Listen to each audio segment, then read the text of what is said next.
பாத்தீங்கன்னா நம்ம சமுதாயத்துக்கு இந்த கூட்டணியில 8 சீட்டை வழங்கியிருக்காங்க. 6 சீட்டு அதிமுகலையும் 2 சீட்டு பிஜேபியிலையும் கொடுத்திருக்காங்க. அப்ப நம்மளோட பிரதிநிதித்துவ முக்கியத்துவம் கொடுத்த கட்சினா அனைத்து இந்திய அண்ணா திராவிட முன்னேற்ற கழக கட்சி தான். நான் கடந்த ஒரு 5 தினங்களுக்கு முன்பு வரை திமுக பயணிச்சுட்டு இருந்தேன். திமுக பயணிச்சு எந்த ஒரு பிரயோஜனமும் இல்லை, இந்த மக்களுக்கும் இல்ல, யாருக்கும் இல்ல, இந்த சமுதாயத்துக்கும் இல்ல. அப்படி இருக்க சூழ்நிலையில நம்மளோட மாவீரன் அரவிந்த் கோனாரோட சிலையை எக்மூர்ல முதல்ல நிறுவனது இந்த அதிமுக கட்சி தான்.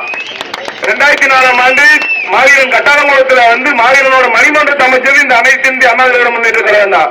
இப்படி எல்லா சிறப்புகளையும் வாய்ந்த நமக்கு அனைத்து உதவிகளையும் செய்த அனைத்து பணிகளையும் செஞ்சு கொடுத்து நம்ம சமுதாயத்தை கௌரவப்படுத்திய கட்சின்னு பார்த்தா அனைத்து இந்திய அண்ணா திராவிட முன்னேற்ற கழகம் தான்.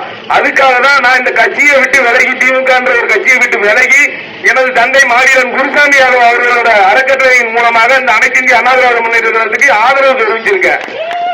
அதனால